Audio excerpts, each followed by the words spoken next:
Good morning.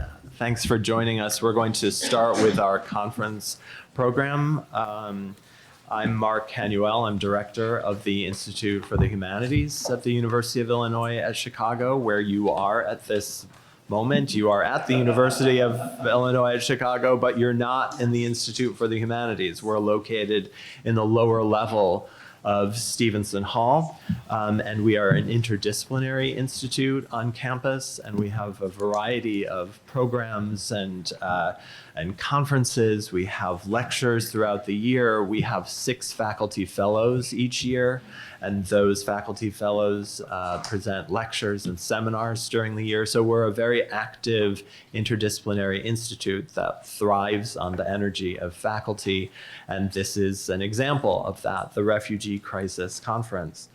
The reason for having a conference on the refugee crisis may seem more or less obvious.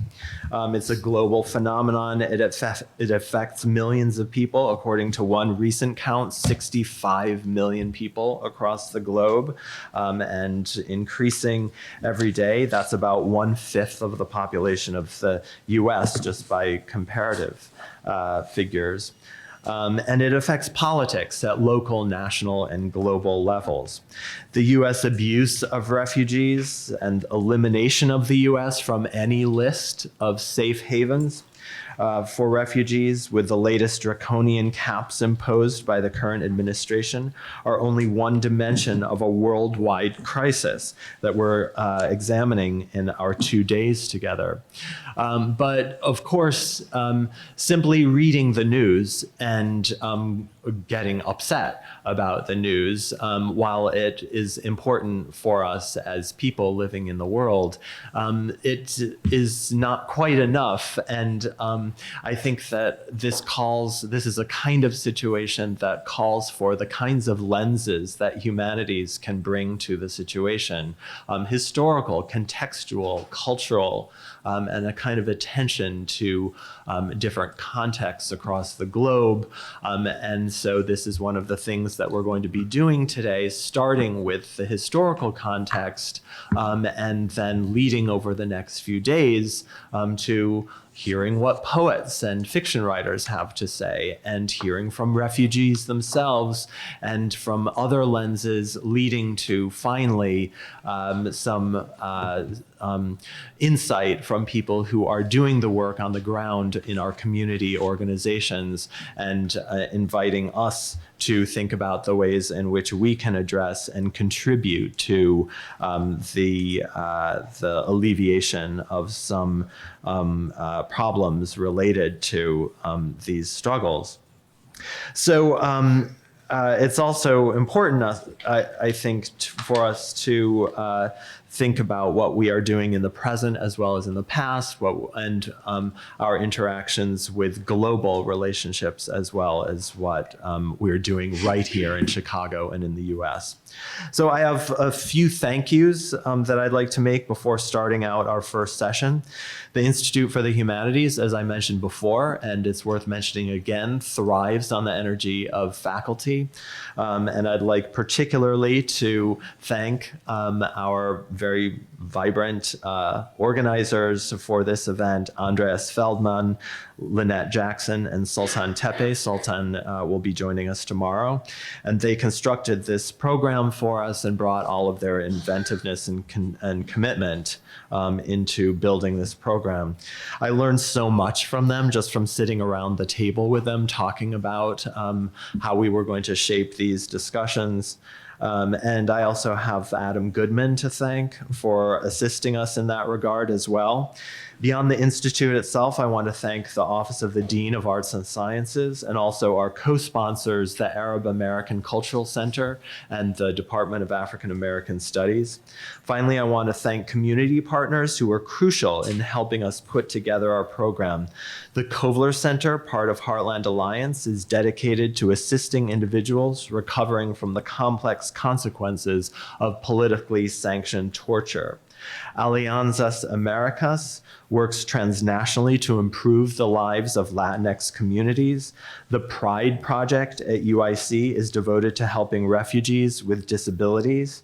And these organizations I want to thank for helping us in various forms of advice about the program.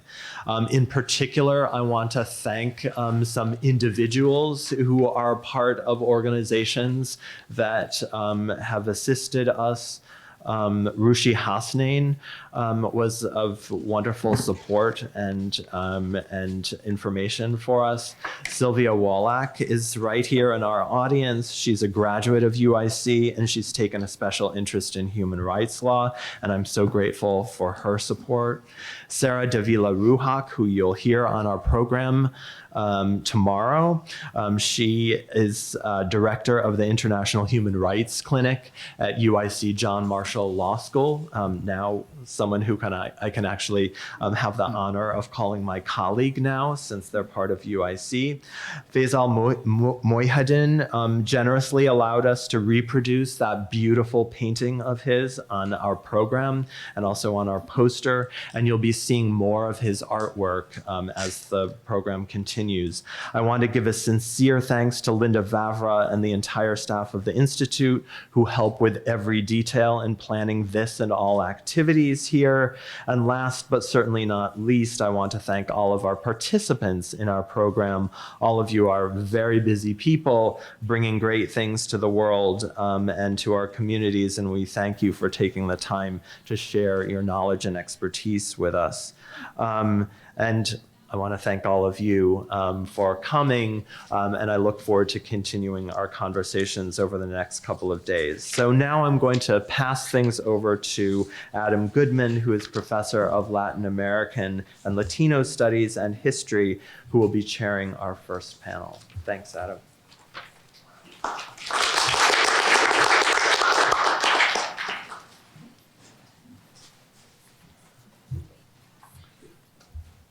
Good morning. Thank you all for joining us for this first session of our two-day conference, Refugee Histories. As Mark said, I'm Adam Goodman. I teach in Latin American Latino Studies, as well as the Department of History. I work on history deportation and migration history and migration policy more broadly. Very much looking forward to the discussion today. Each of the speakers will present here from the podium, but our discussion after the presentations will continue from the table. Just so you all know, each speaker will go for around 15 minutes or so. We should have ample time for discussion thereafter.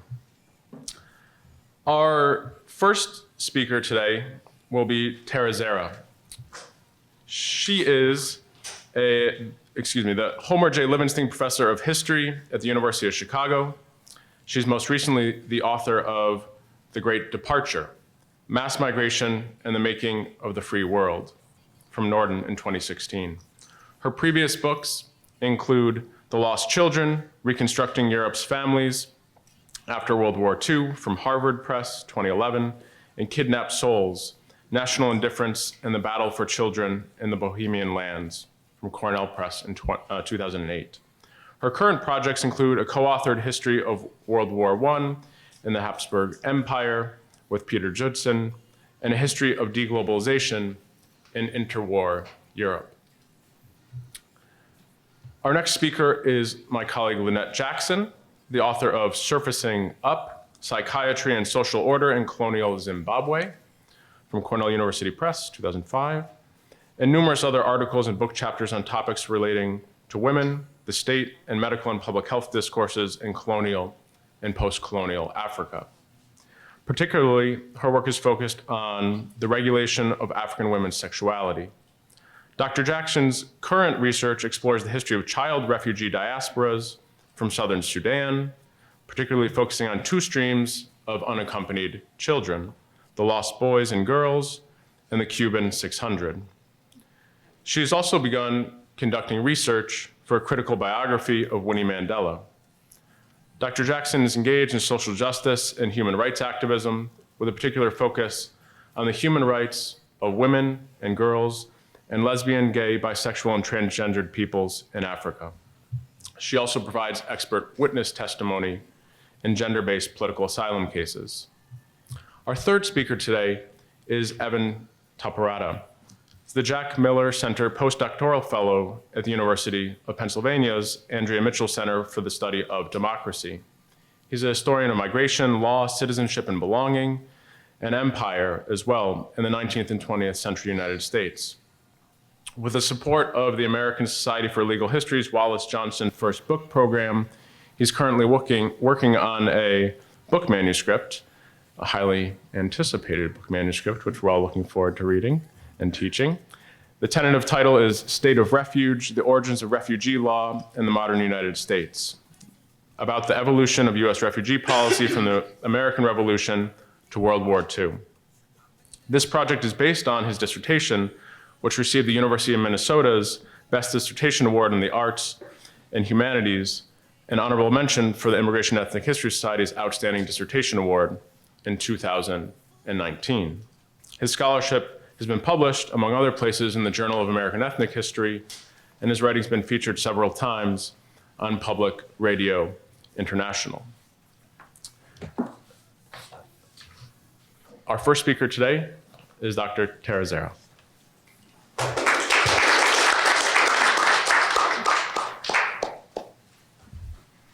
Hello. I have to start with an apology. I was extremely grateful to be invited to participate in this conference, but realized too late that this panel conflicts with a class I'm teaching on human rights in Hyde Park.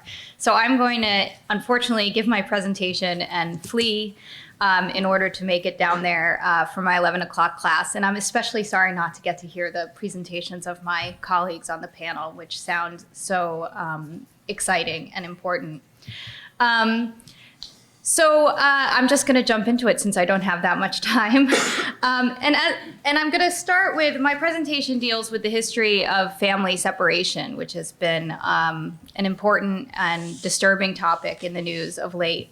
As you all know, in May of 2018, President Donald Trump declared a no-tolerance policy at the southern border of the United States.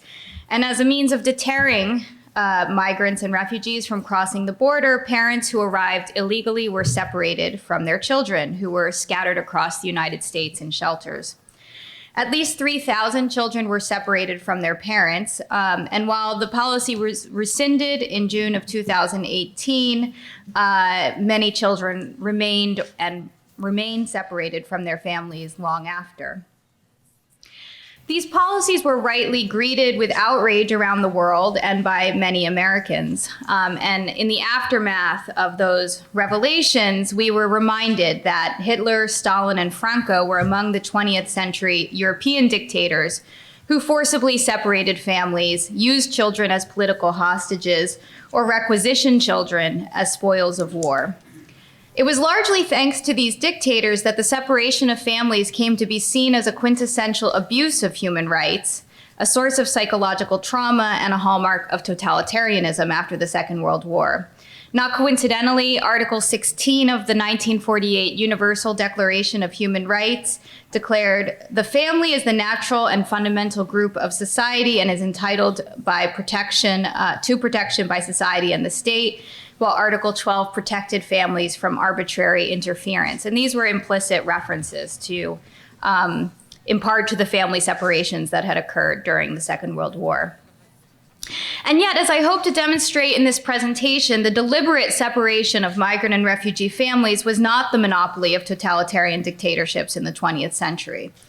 Long before children were ripped from their parents' arms on the southern border of the United States, millions of families were involuntarily separated by American and West European migration policies. I think this broader history is essential to understanding what I see as a turn away from family reunification as a principle of migration policy and politics in the United States and Europe in recent decades, as well as the refugee panics of the last 5 years. I think it's useful to think about when the term refugee crisis is the right one and when we should be talking about refugee panics, although of course panics often lead to crisis. This history also points to the importance of analyzing migration and refugee politics and policies together, as the two often shaped one another in terms of practices, priorities, and prejudices. On the one hand, since the end of the Second World War at least, the separation of families has been seen widely as an abuse of human rights. At the same time, since the era of mass migration began, experts, policymakers, and politicians have often cast migrant families in pathological terms, and migration laws have persistently hindered family reunification. And these contradictions actually only intensified after family reunification became a primary source of migration in the United States and Western Europe in the 1970s. Increasingly, some families, and particularly non-white and non-European families, have been depicted in ways that suggest that they are not legitimate families at all, and therefore not worthy of unification. Beginning in the late 19th century, families were separated as US immigration authorities questioned the legitimacy of family ties among migrants deemed racially undesirable. US authorities applied particular scrutiny to Chinese family members. For example, in the aftermath of the San Francisco earthquake, which destroyed the city's birth records, there was a panic around the legitimacy of Chinese families, as many Chinese migrants claimed birthright citizenship based on missing documents. These migrants were denounced as paper sons. Migration laws that targeted or excluded family members fundamentally aimed to engineer the nation's racial demographics. Efforts to ban Chinese migrant families explicitly reflected fears that laborers, male laborers, would settle permanently in the US and reproduce if they brought their family members with them.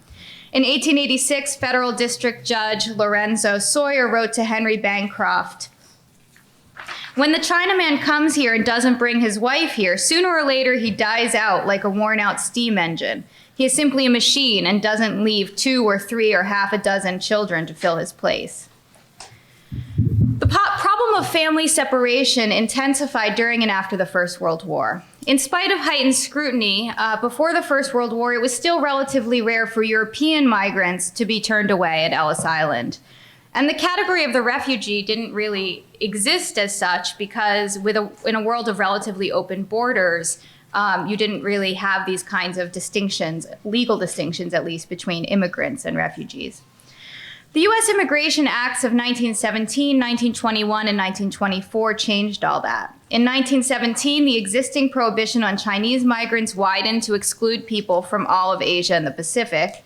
All immigrants who failed to pass a literacy test over the age of 16 were banned, along with, quote, idiots, imbeciles, insane, or feeble-minded persons. When it came to excluding the unfit or the illegal alien, it did not matter if the migrant happened to be the child of a US citizen or the mother or father of an American child. In the offices of US consuls in Eastern Europe, for example, zealous officials began to use bogus intelligence tests to weed out the supposedly defective wives and children of naturalized American citizens from Poland. Family members that made it to the US in spite of such obstacles could still face separation upon arrival. So one little girl who arrived to live with her parents, who were both US citizens, was classified as feeble-minded at Ellis Island and excluded. The child's parents, who had several other children in the US and no one back in Europe, were forced to make a choice: return as a family or send the disabled child back alone. And that girl ultimately died alone in an institution in Berlin. Even more families were separated by the Johnson-Reed Act of 1924, which instituted national quotas that discriminated sharply against migrants from Southern and Eastern Europe.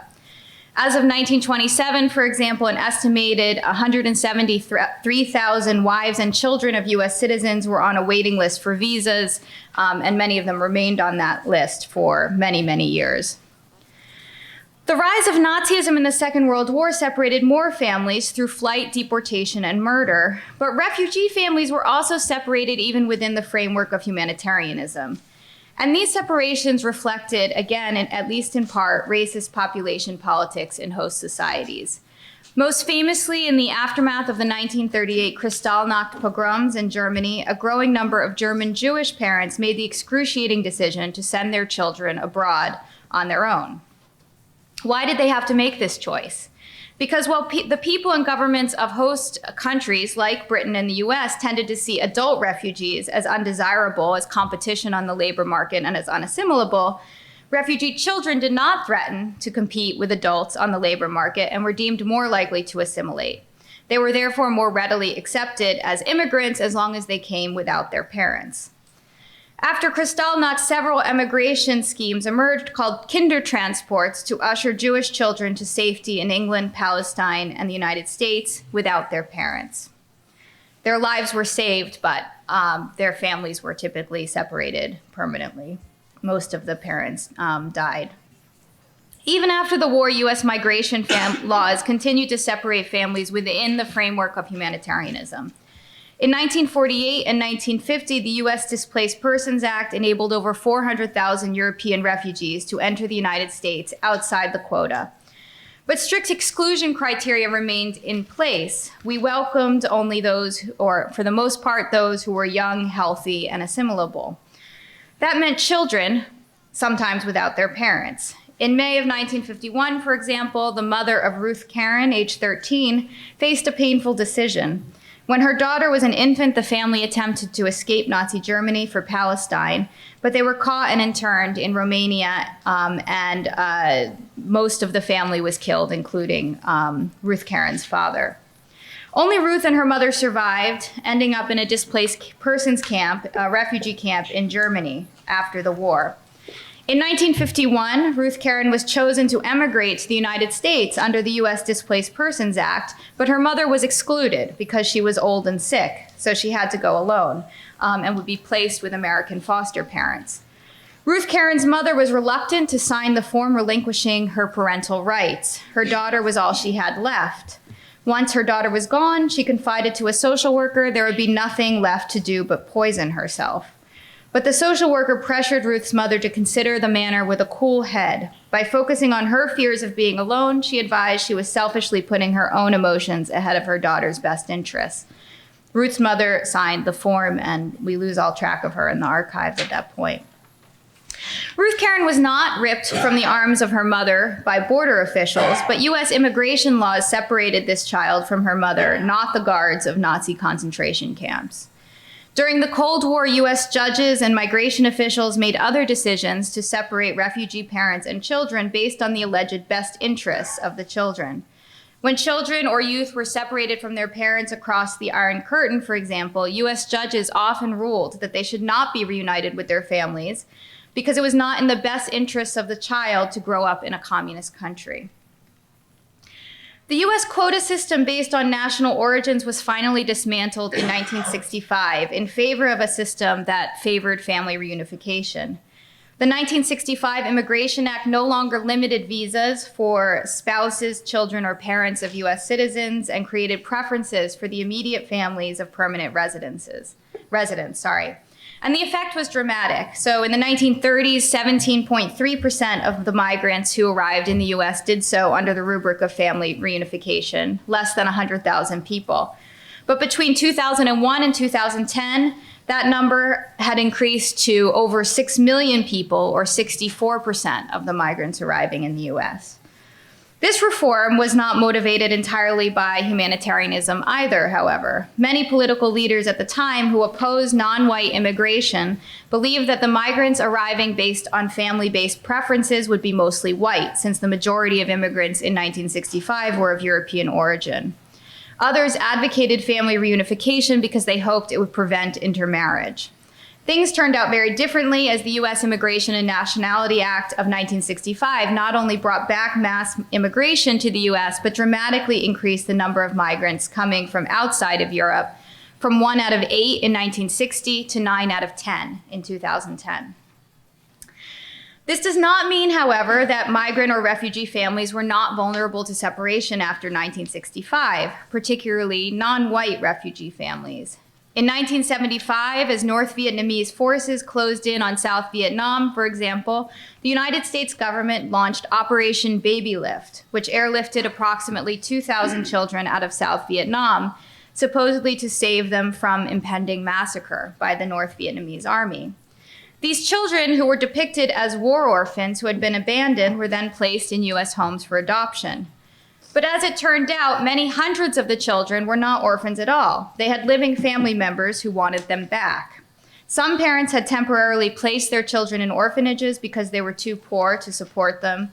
Others entrusted their children to U.S. organizations and charities for safekeeping because they feared an impending bloodbath. A class action lawsuit in the U.S. by an organization representing these children's family members was dismissed. One mother landed in California as a refugee in 1975. She spent the next 5 years trying to reclaim 2 of her children. In an open letter, she appealed, "To understand my story, think you were caught upstairs in a burning house. To save your babies' lives, you drop them to the people on the ground to catch. It's good that people would catch them, but then you find a way to get out of the fire too and thank the people for catching your babies, and you try to take your babies with you. But the people say, oh no, these are our babies now. You can't have them back."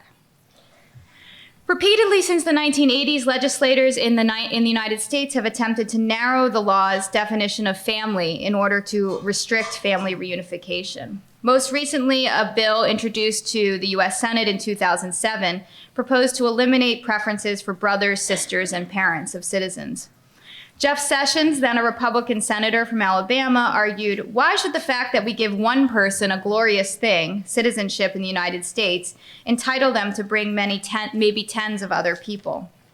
That bill didn't pass, but President Trump has frequently denounced so-called chain migration and called for family preferences to be eliminated and replaced by economic preferences.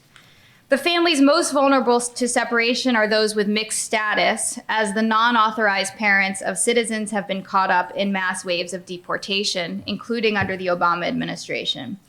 In 2011, more than 5,000 children were in foster care because of their parents' deportation or detention. This is the broader context, I think, that helps explain the Trump administration's position toward asylum seekers and their families in 2018. Since the era of mass migration began, opponents of migration have justified family separation by depicting family migrants as economic migrants, by discrediting the emotional or affective ties that link migrant families, and by depicting migrant families as culturally inassimilable. In the last several decades, there has been a gradual turn away from family reunification in immigration law in Europe and the United States. The family separations of 2018 might be seen as a culmination of this broader shift in policy. When images of migrant children torn from their parents at the US-Mexico border provoked humanitarian outrage, Trump administration officials blamed parents. After 2 migrant children died in the custody of US border officials, Secretary of Homeland Security Kirstjen Nielsen argued that the children were victims not of the US government, but of their own parents. Their deaths were, quote, the direct result of an immigration system that rewards parents for sending their children across the border, a system that prevents parents who bring their children on a dangerous and illegal journey from facing the consequences of their actions, she insisted. I hope I have shown today that while the separation of families by the Trump administration was certainly inhumane, it was not an aberration in the longer history of US migration policies and politics.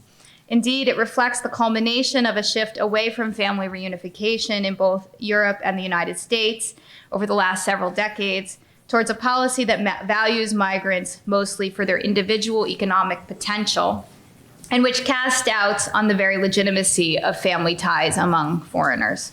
Thank you.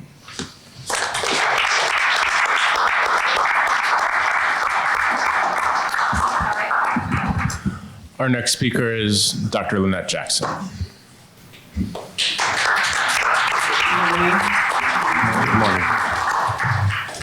morning. So I just want to thank Canuel. I was on the committee, but Mark Canuel and Linda Vavra for organizing this today. And thank all of you for coming. I have more comments than a formal paper, but we'll see what happens. I want to begin by just kind of setting the scene in terms of my research on refugees. Most of my research relating to refugees has focused on refugee journey narratives, movement from broken lives, escaping violence, seeking second lives. to use the word of a Somali respondent who I've interviewed on several occasions. I've conducted interviews with people from Rwanda who were displaced during the 1994 genocide, from the DRC who were displaced during the Civil War beginning in 1996, who had to run when the fighting arrived in their villages, running often with only what they could carry. I've interviewed Somali refugees resettled here in Chicago and Sudanese refugees in Kenya, Uganda, Canada, the US, and of course, Sudan. One dominant takeaway that I've gotten from a lot of this work that I think is really important when we talk about refugees, particularly to try to counter a lot of the dominant images, certainly in the media, is that many of these refugees and forced migrants are best described as resilient. But also, one of the things that has struck me is how they often develop new muscles, survival muscles.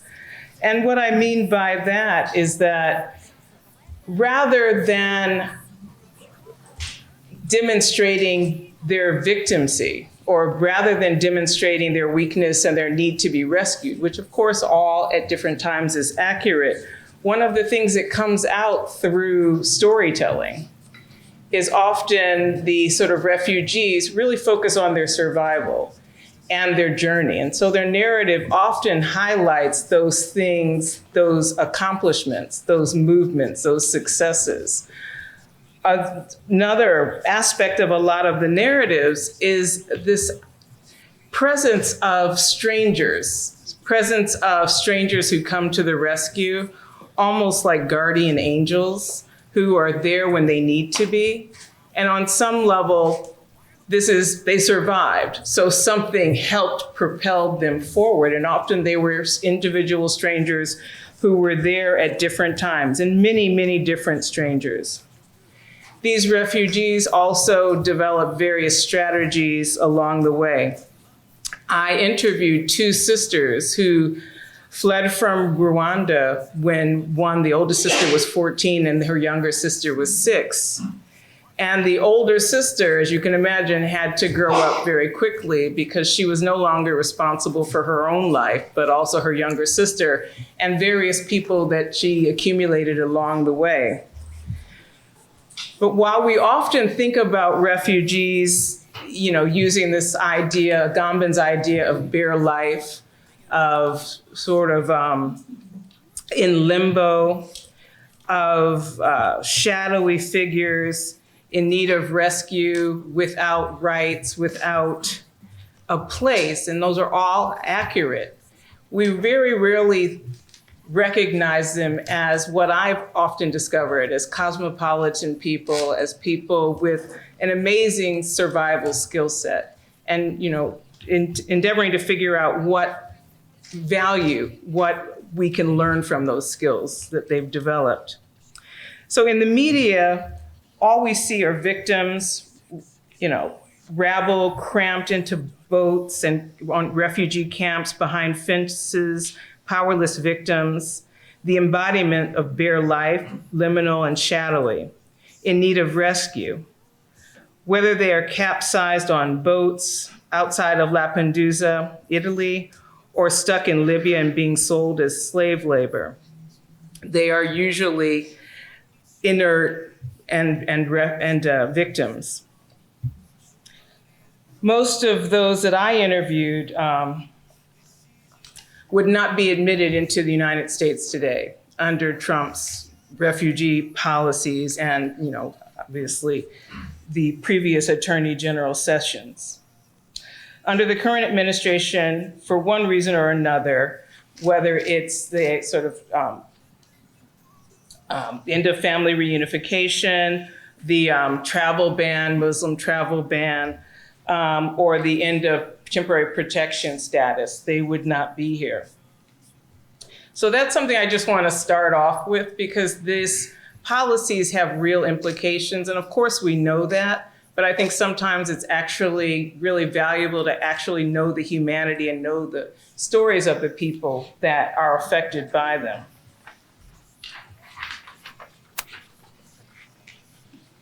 We are in the midst, as Mark said, of a global refugee crisis. There are more forced migrants today than there have been in over 70 years, according to the UNHCR. And I have a more recent figure, Mark. There are 70.8 million forced migrants who've been displaced from their homes, forced to flee, in most cases due to war, environmental calamity, political or religious persecution, state collapse, profound economic hardship, making subsistence impossible, generalized violence, and other causes. Women and children and men either escaping violence or lives that are no longer sustainable, search for safety.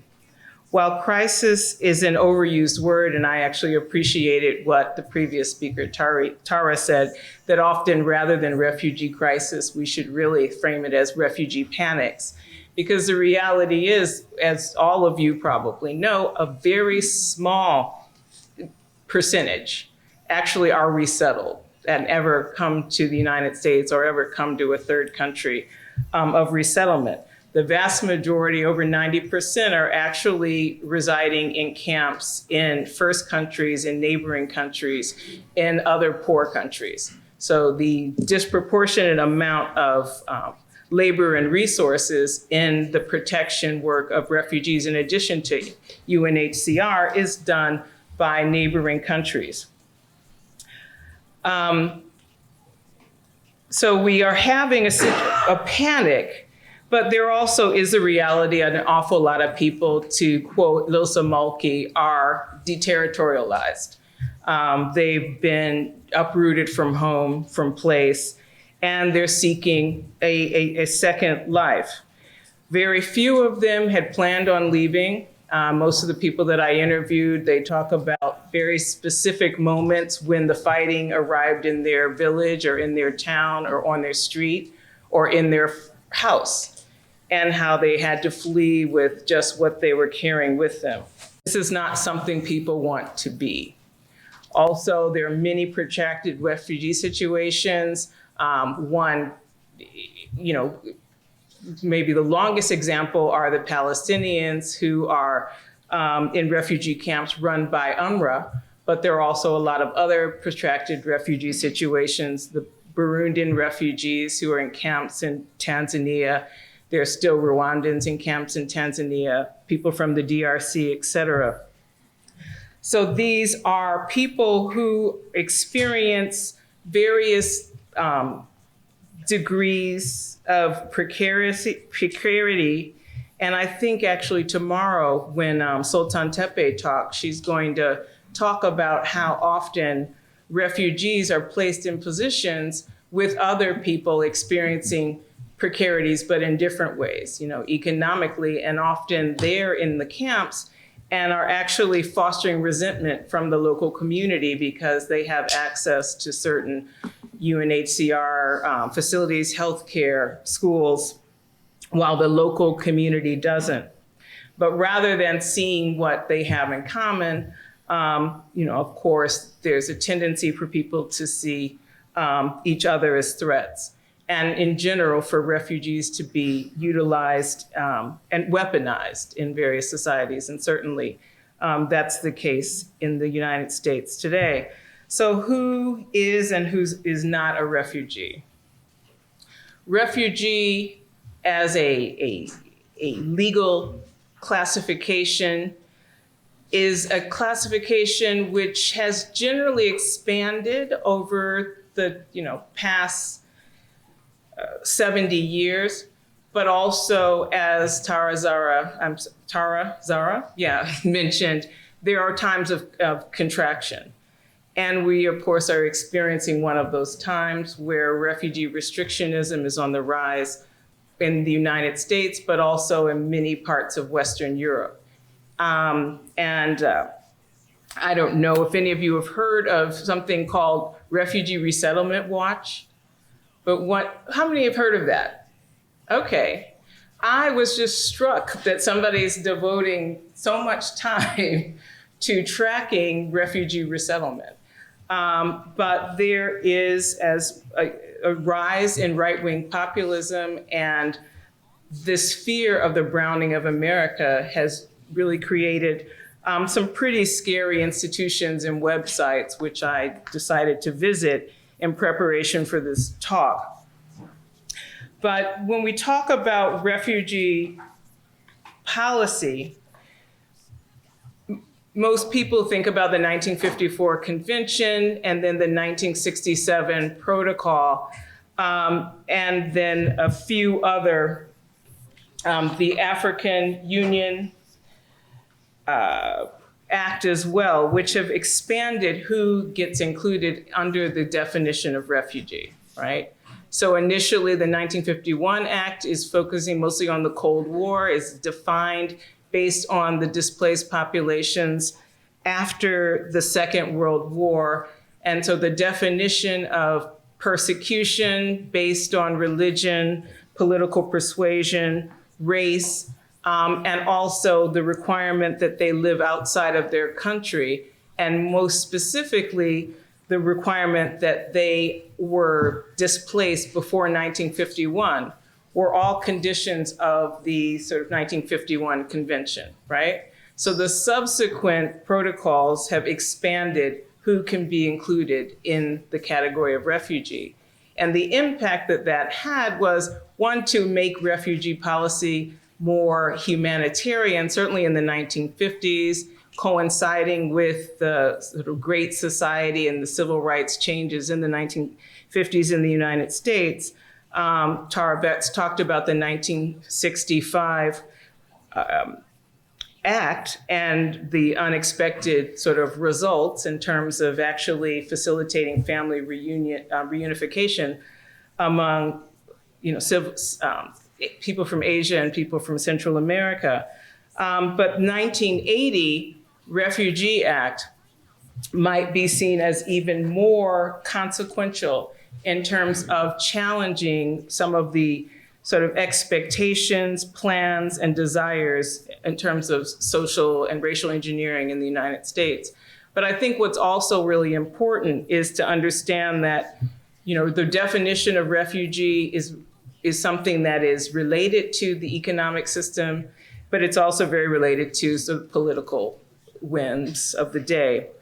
So one thing that I wanted to just point out that I discovered was that family separation, and Tara talked about this, it happened certainly before Sessions, no tolerance policy, but it was also practiced under the Reagan administration. And the populations who were particularly targeted then were Haitians and also Central and Southern Americans. And very significantly, even after 1980, and I should be reading this now because I need more details.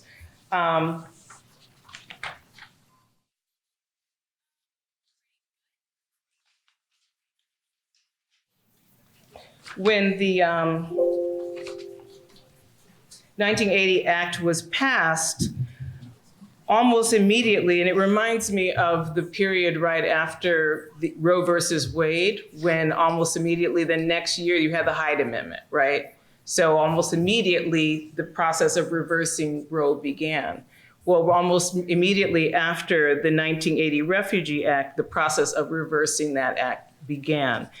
And 1981, Reagan rescinded the temporary protection status of Ethiopians and tried to, in one full swoop, send back 5,000 Ethiopians, claiming that it was at that point safe for them to return. However, it was a clear example of refoulement in that these Ethiopians would have been subject to danger if they had returned home. One of the things that was striking about that, and that Shirley Chisholm mentioned in an article, U.S. Policy and Black Refugees, is that Haitian and African refugees were, on the one hand, qualified under the 1980s definitions, but were often the first to turn back and were often denied refugee status as claiming that they were actually economic migrants. However, Poles, Czechs, and Cubans who were also fleeing from communist societies were sort of given immediate sort of asylum in the United States. So Ethiopia is an example of, on the one hand, a communist society under the Derg government of Haile Mariam Mengistu that still was not considered welcome in the United States. In February of 1982, the Emergency Committee for African Refugees, in a joint press conference with the National Association for the Advancement of Colored People, announced a campaign to block the deportation of nearly 5,000 Ethiopian refugees who had their voluntary departure status canceled by the US Department of State. And at that time, it was Ed Meese, if you remember, who was the Attorney General. And sort of, and I didn't, I was a little kid back then, but how much time do I have? You have 2 minutes. Oh, okay. And so during that period of time, which I think has sort of been forgotten, there were family separations, there were refoulements, and a variety of very aggressive efforts to really eliminate the impact of the late 1960s and 80s changes in immigration and refugee policy and the resulting browning of immigrant populations. So,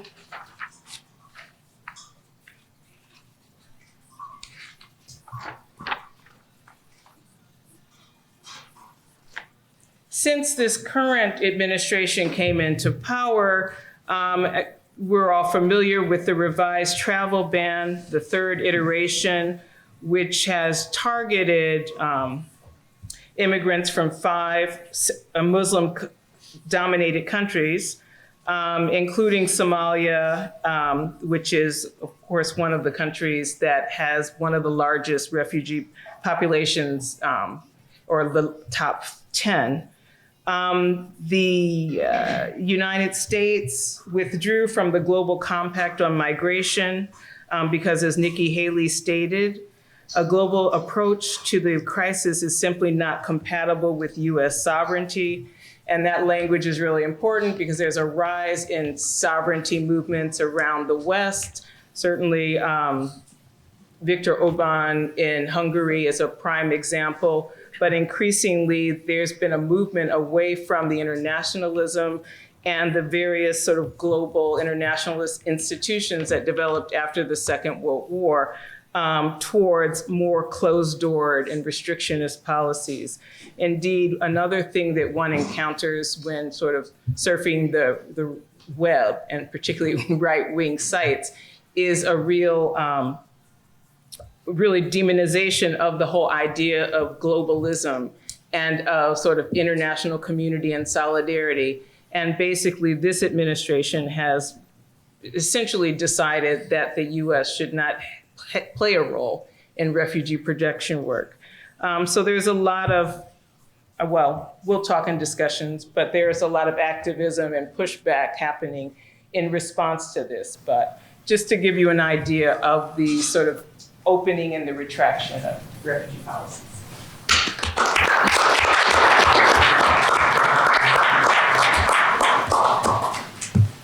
And our third presenter is Dr. Evan Taparata.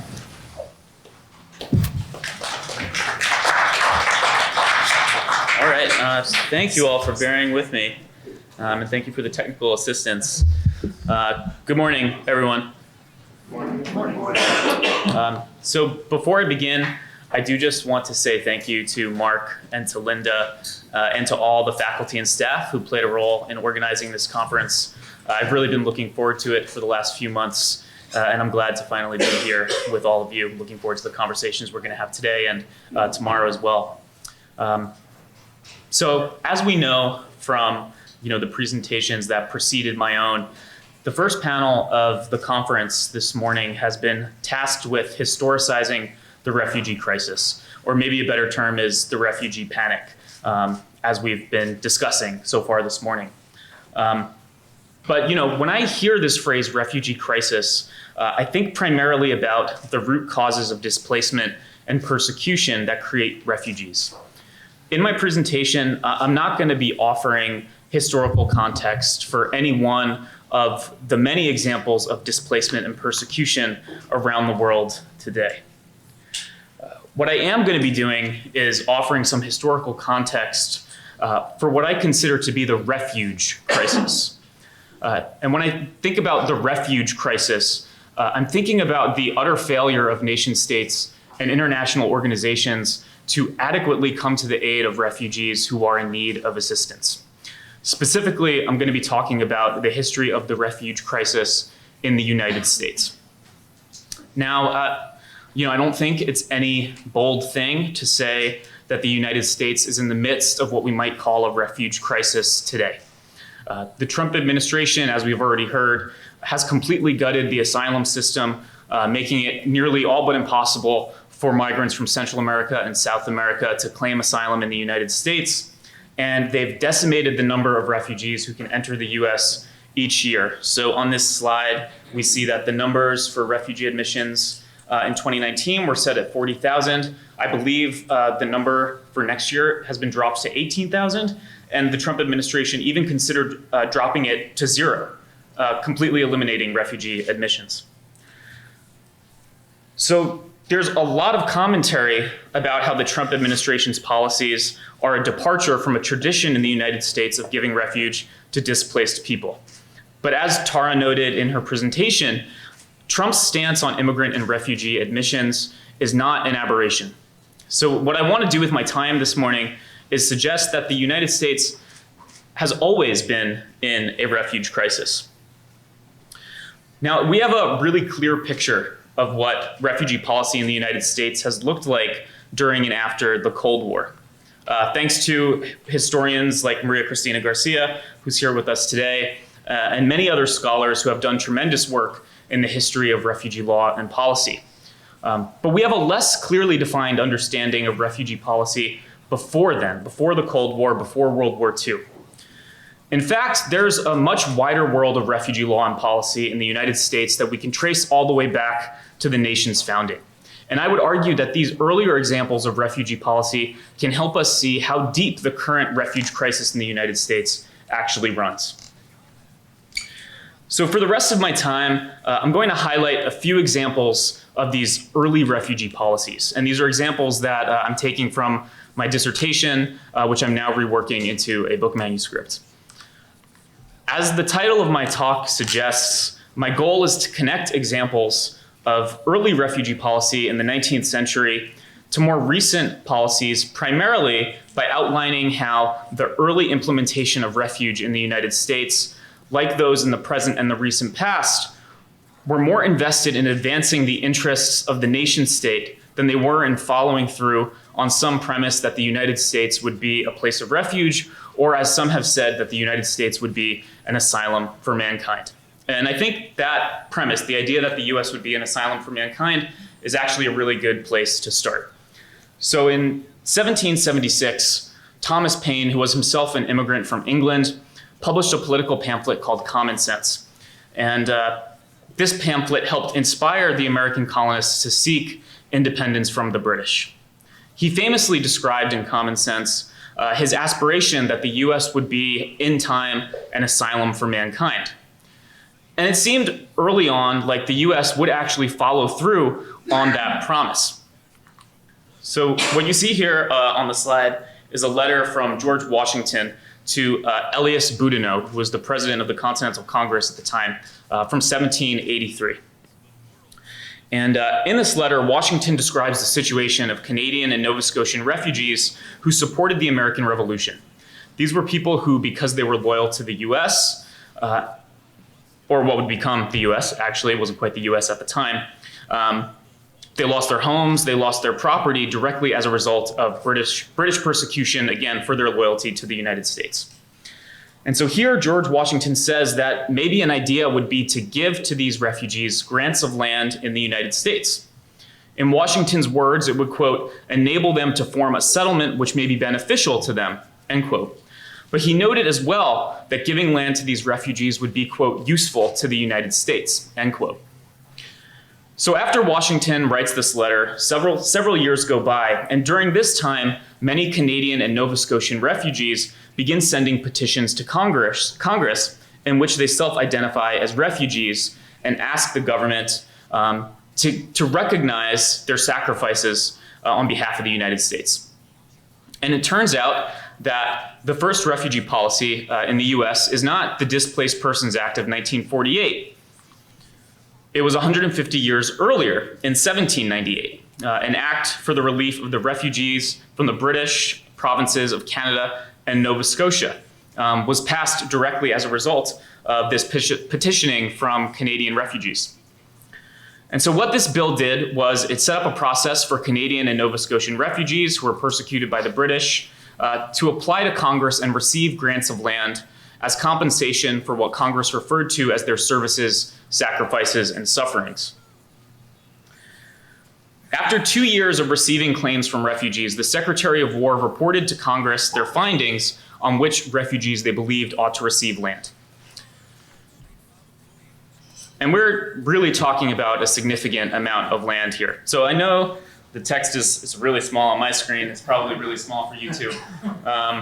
But if you can see here, the refugees who received land at the, quote, lowest rate of allowance were getting 100 acres of land each.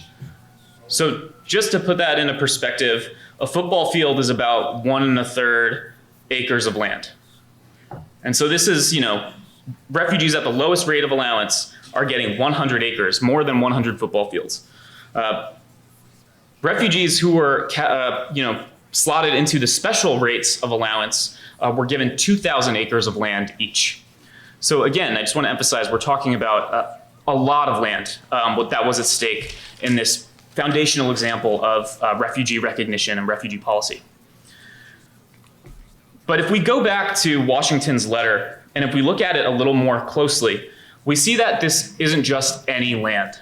The land he thought should be made available to Canadian refugees was from, quote, the unallocated lands in the interior parts of our territory, end quote. And it's capital T territory that Washington referred to, which in the time meant that he was referring to the Northwest Territory. And actually, before Congress passed the 1798 Act establishing procedures to give land to Canadian refugees, the Northwest Ordinance actually included a provision that set aside land for Canadian refugees in Ohio Territory, what's now the state of Ohio. So a lot of scholars have written about westward expansion in the early United States and its relationship with nation and state building. And looking at this map, we can see pretty clearly how important the Northwest Territory was for the US. It was a buttress against competing imperial interests, including Spain and the British. But it was also a place where native nations, indigenous peoples, had been living for centuries. And to the US, the presence of native peoples posed a major obstacle to the government's plans for westward expansion. So I just want to take a step back here and ask, how was this first refugee policy useful to the US and to expanding the authority and the influence of the early US nation state? On the one hand, it was useful because it was symbolic. It was a way to show that the US was a place of refuge for those fleeing tyranny, and specifically for those fleeing British tyranny. It was useful because it set aside thousands of acres of land in the Ohio Territory for individuals who could then go on and settle that land and help the Ohio Territory become a state of the Union. And this, of course, was happening in a much broader context of the US trying to codify the procedures by which settlers can, take US land, which the US really only controlled, in treaties and on paper, and actually help the US actually exert authority over it. This was really,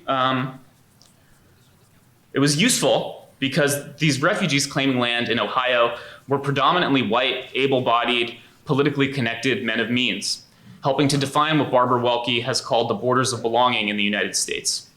And it was useful because the land that these refugees received was in part was in a part of the country that the US was eagerly trying to seize and take control over from indigenous peoples in the region, making this first refugee policy sympathetic with and complicit with US settler colonialism and broader efforts to dispossess Native Americans.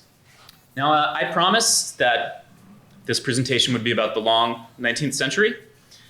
And I think I got really excited when I was invited to participate in the conference and thought to myself, yeah, I could talk about 3 examples over the span of 120 years in 15 minutes. Totally doable. It's not doable. Or at least it's not doable for me. And so I do want to, even if it's an abrupt transition, I want to move on to the second and last example, which I think helps us tease out this concept of a refuge crisis a bit further. And I think it also helps us see in more detail how early refugee policies facilitated nation and state building, specifically through the relationship between refugee policy and settler colonialism. So I'd like now to talk about the US Civil War. The Civil War was, of course, a conflict that divided the North and South, the Union and the Confederacy. But there were also many other civil wars occurring between Native nations, who, just like the United States, were divided over the issue of slavery. Some sided with the North, some sided with the Confederacy. And at the end of the war, the US federal government entered into treaties with each of the so-called 5 civilized tribes: the Creeks, the Choctaws, the Cherokees, the Chickasaws, and the Seminoles. But the treaty the government made with the Creek Nation was unique. It was unique because it included a provision that recognized the loyal Creek refugees who allied themselves with the Union rather than the Confederacy. And this is actually a similar policy to the one put in place for Canadian refugees. A procedure was established where Creek refugees could submit petitions explaining their services on behalf of the United States and the extent of the property they lost as a result of supporting the Union. The key difference is that, unlike the Canadian refugees, the Creek refugees were not getting access to land. The US government offered them economic compensation. So as far as I can tell, this treaty is the first time the US government recognized Native peoples as refugees and gave them entitlements as a result of that recognition. But even though the treaty recognized loyal Creeks as refugees, it was full of compromises. For example, the treaty forced the Creeks to allow US military occupation whenever and for however long the US government wanted inside the boundaries of Creek territory, effectively giving the US free rein to occupy Creek lands. The treaty also forced the Creek Nation to sell 3.25 million acres of its land, which amounted to about half its land at that point in time. So yes, the treaty gave refuge to the Creeks on the one hand, but the US government also used the treaty to limit the sovereignty of the Creek Nation. As all of this might suggest, the US government did not quite follow through on the promises it laid out in the treaty for economic compensation to Creek refugees. So a commission of US officials took several years to hear the claims of Creek refugees. And there's just a picture of a claim from the archives pictured here on the slide. A commission headed by the Department of Indian Affairs valued the claims made by loyal Creek refugees at over $5 million. And that's 1860s, 1870s dollars, not today's dollars. Rather than pay the $5 million in full, however, the commission suggested that the US government pay the loyal Creeks only $1.8 million. So now we're down from $5 million to $1.8 million. The Commissioner of Indian Affairs approved this amount, but the Secretary of the Interior intervened and dropped the amount of the award to loyal Creek refugees to $100,000. So from $5 million down to $1.8 million, down to $100,000. And the $100,000 also came from the sale of Creek land to the US government. It wasn't actually US dollars that was paying for the economic compensation to the Creek refugees. So naturally, as you'd expect, the Creeks thought they were being swindled. Their political leaders and lawyers went before Congress several times in order to try and get the full amount of money that was owed to the loyal Creek refugees. There's not enough time to go into the details here, but I think it's really worth noting very quickly that the Creeks, in their efforts to get the full amount of money owed to Creek refugees, resorted to a lot of legal principles like the guardian and wardship and the trust doctrine that were really pivotal in kind of broader legal disputes between Native Americans and the US federal government, suggesting that the Creeks did not just see this as a matter of the US not following through on its promise to Creek refugees, but as a broader infraction, as a broader effort of the US to dispossess Native peoples and undermine their sovereignty. And so up here on the slide is just a quote that I pulled out from the archive, given by Chief Isparhecher, who was one of the chiefs of the Creek Nation in the late 19th century. And I think, we could do a reading of this text. It would be really fascinating. For now, I just want to note the similarities here again between the form of compensation for refugees given to the Canadians and those given to the Creeks, or really, we should say probably not given to the Creeks, because again, the money they promised them was dropped so significantly. But the similar exchange of loyalty to the U.S. for compensation and recognition as refugees, I think we see that really, really clearly here, but at the same time, we also see the differences in how these two different groups of refugees were actually treated by the US government.